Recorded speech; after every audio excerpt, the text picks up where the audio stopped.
When a new car dealership owner walks in unnoticed, the manager makes a terrible assumption. But when the police get involved, her world flips upside down in a way she never saw coming.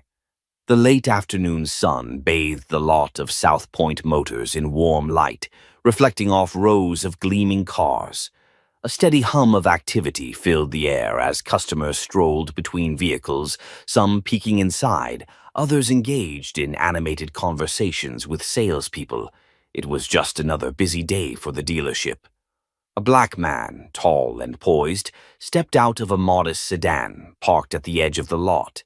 His attire was understated but deliberate. A crisp white button-down shirt, dark slacks, and polished leather shoes.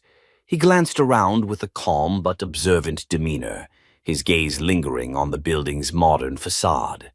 The man's name was Terrence. Today he wasn't just here to look at cars, he owned the place. Terrence had chosen not to announce his visit ahead of time. He wanted an unfiltered view of how things were run, a genuine sense of the dealership's culture. Adjusting his watch, he made his way toward the showroom, walking past rows of sedans and SUVs. His steps were unhurried, his posture relaxed. Inside, the cool air carried the faint scent of leather and freshly cleaned floors. A large digital display showcased the dealership's top models, while salespeople darted between desks, juggling phone calls and walk-in customers. The buzz of commerce was palpable, but so was something else, a subtle shift in energy as Terrence entered. A few employees glanced in his direction, their eyes flickering with curiosity, but no one approached him. That was when her voice cut through the room like a sharp blade.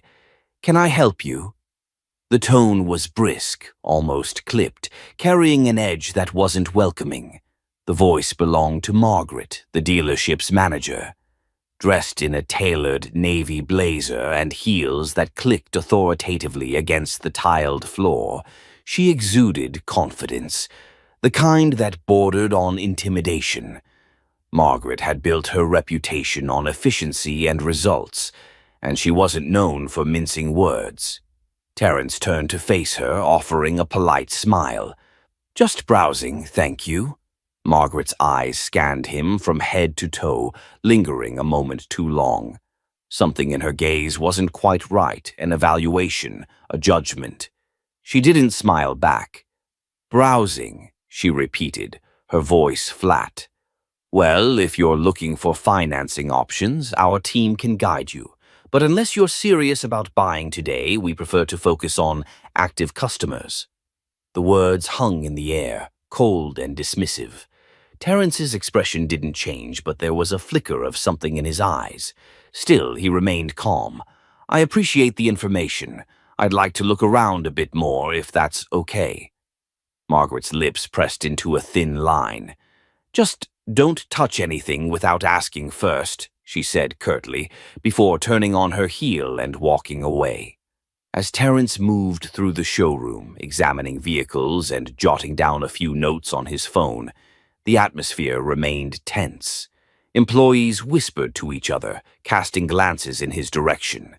It wasn't long before Margaret reappeared, her heels clicking sharply against the floor. This time her arms were crossed, and her expression was one of thinly veiled irritation. "I noticed you've been wandering around for a while," she said, her voice dripping with suspicion. "If you're not planning to buy, I'll have to ask you to leave.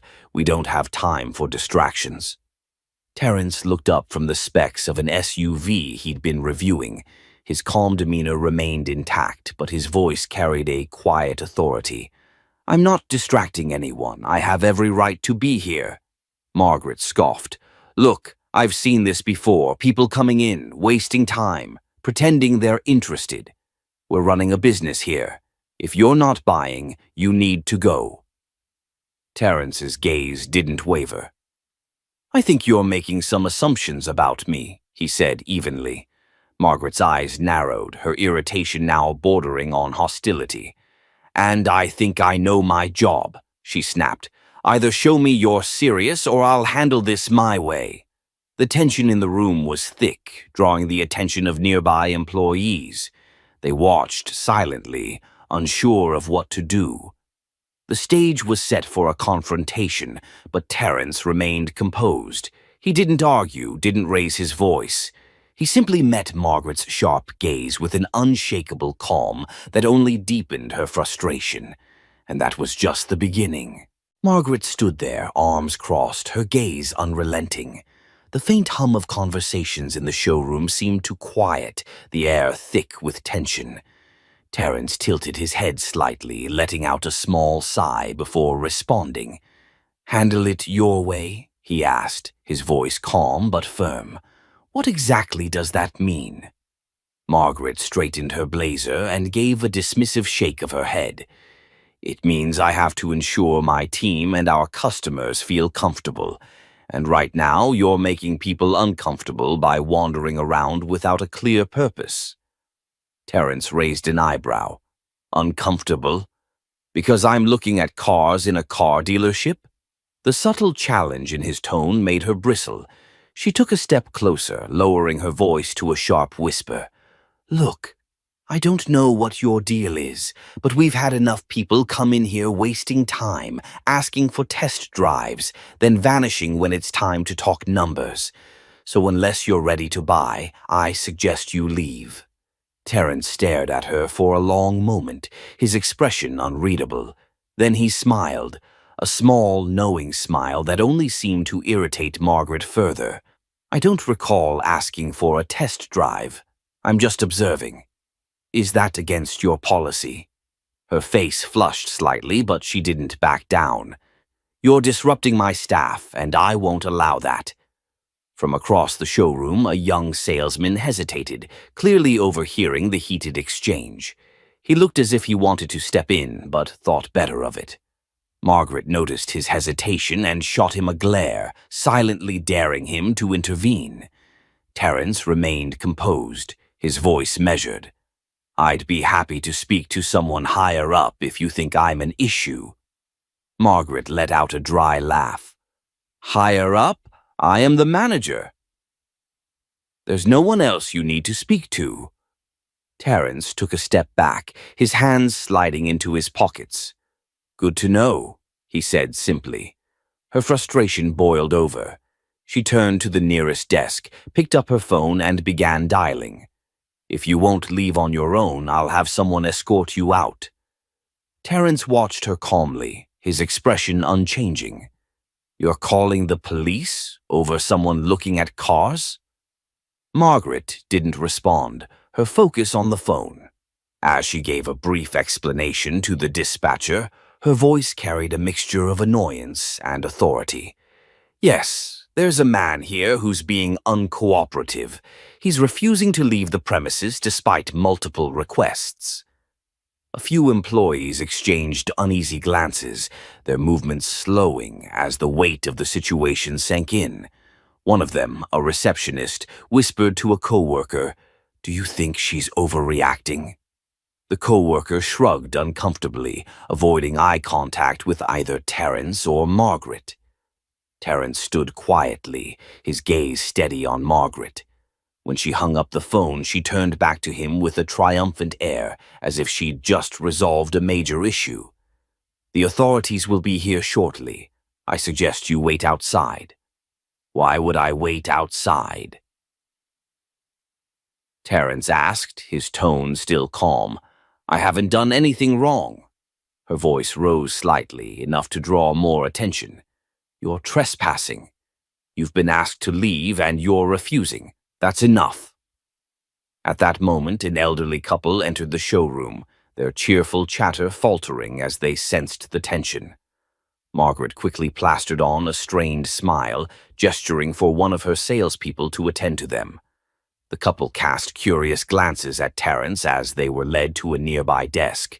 Meanwhile, Terence shifted his weight, pulling out his phone and scrolling through it nonchalantly. He looked utterly unbothered, which only seemed to inflame Margaret further. "You're not taking this seriously, are you?" she said, her voice low but sharp. He glanced up, his expression calm but with a hint of something harder to define, perhaps amusement, perhaps pity.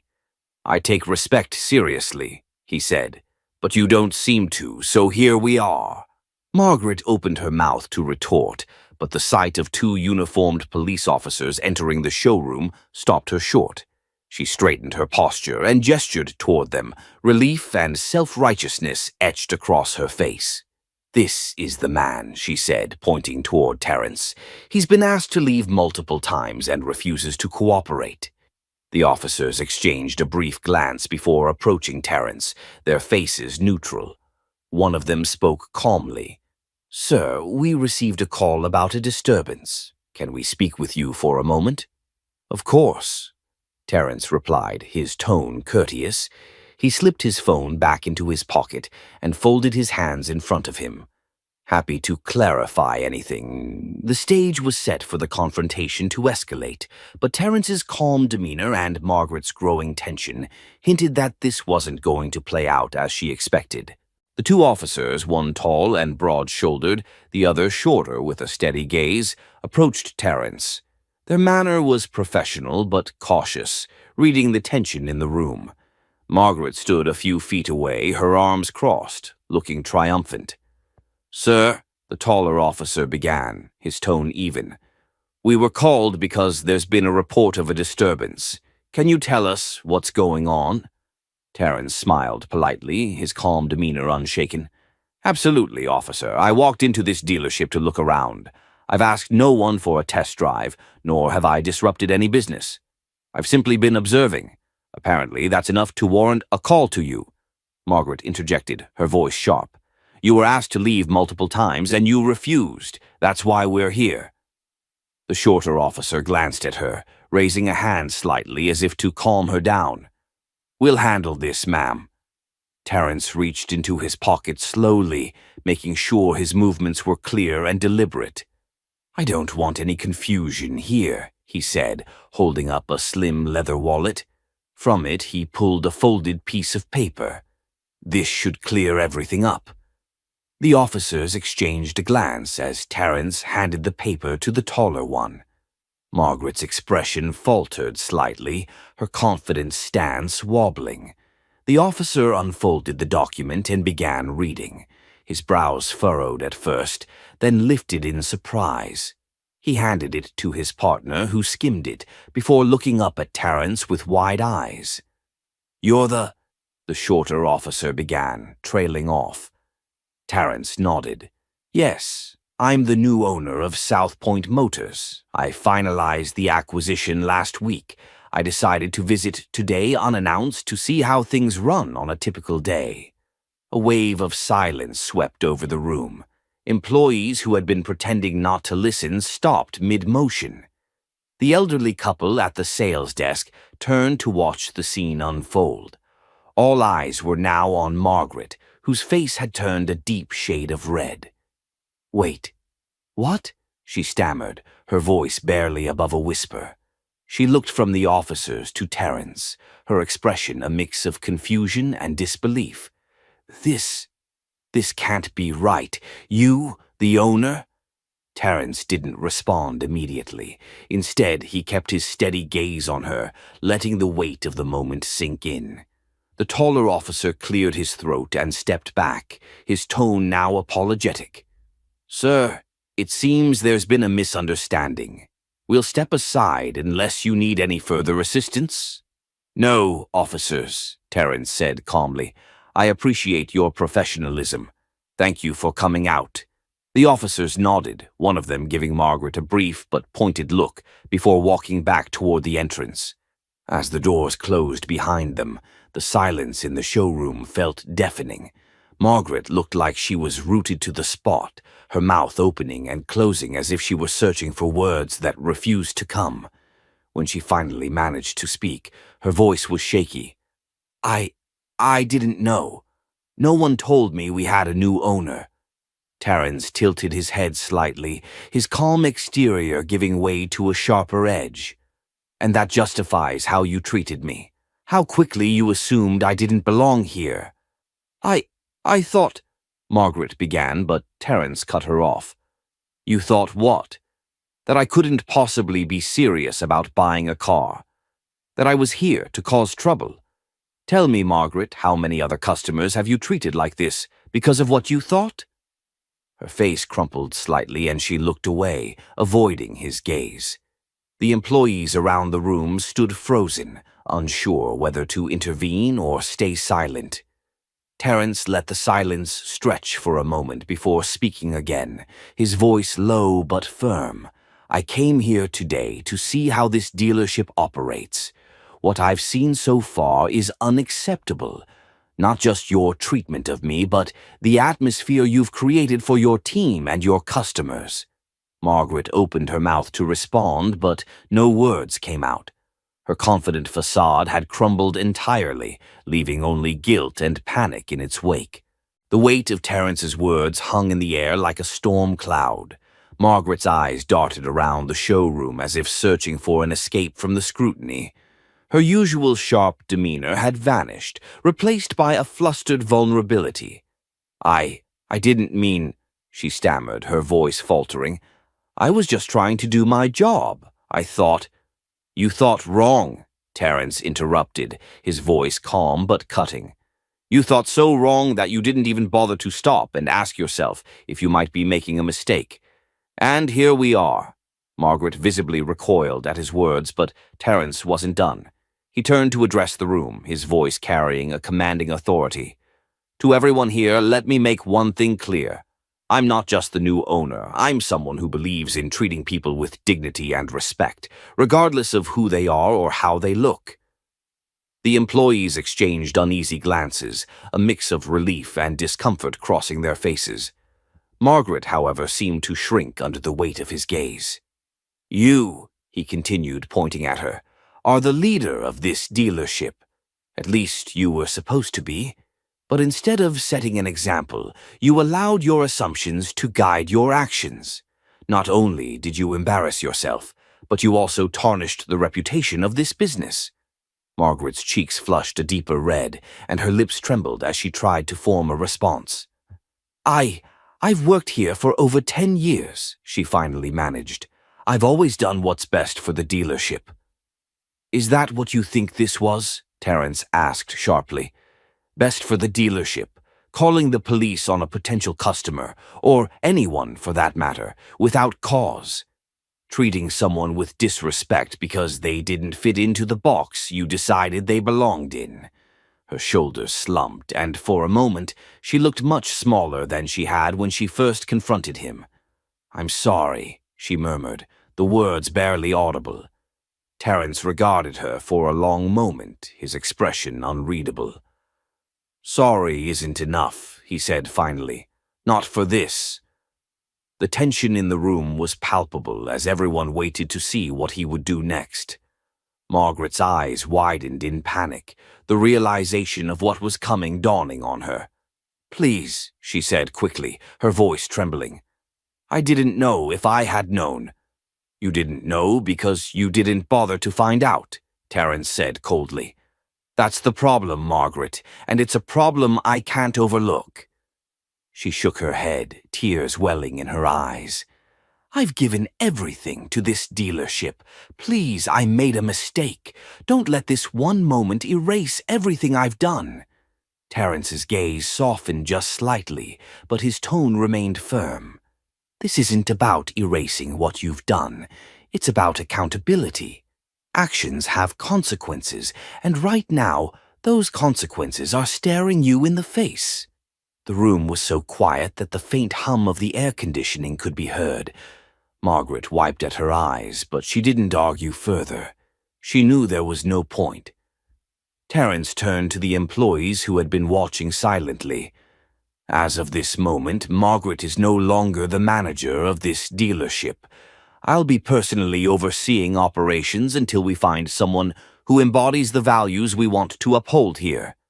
A few gasps echoed through the room, and Margaret's face crumpled. "Please," she whispered one last time, but Terence didn't respond. His decision was final.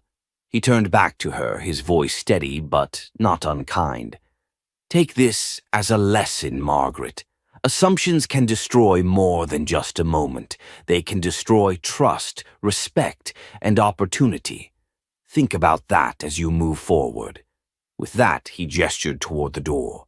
Margaret hesitated for a moment, then nodded weakly and walked out, her heels clicking softly against the floor.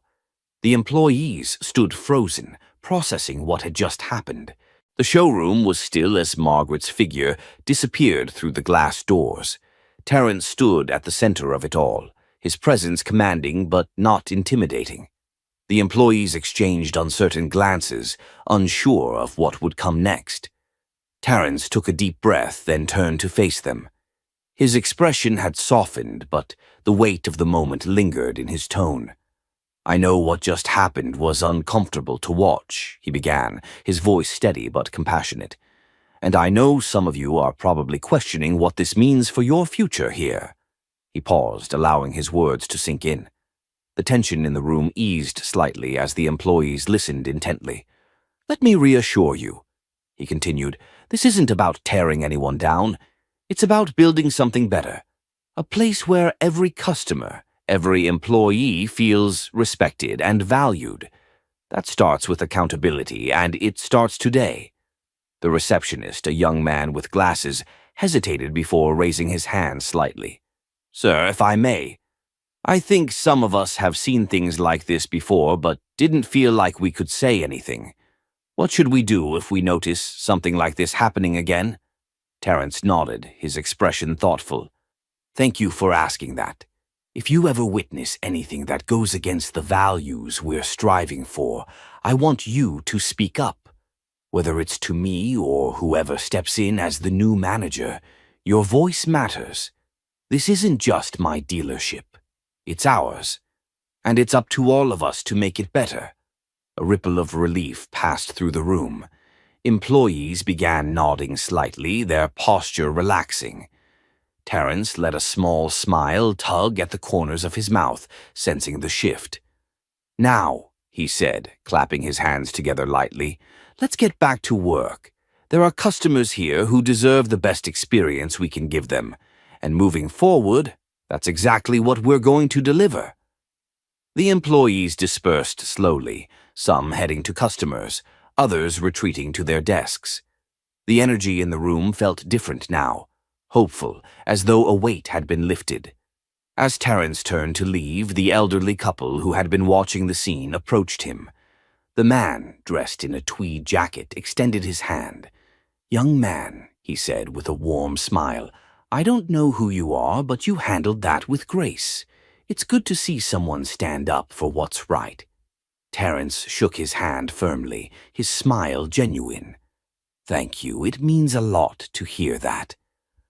The couple walked away, and Terence allowed himself a brief moment to reflect. He hadn't come to the dealership expecting such a confrontation, but perhaps it was exactly what was needed to set the tone for his ownership. This was his chance to create something meaningful, to leave a legacy built on respect, integrity, and fairness.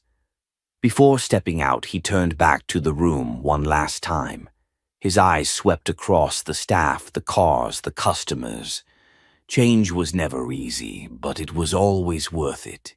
And with that, he walked out, ready to build a future where assumptions no longer defined anyone's worth.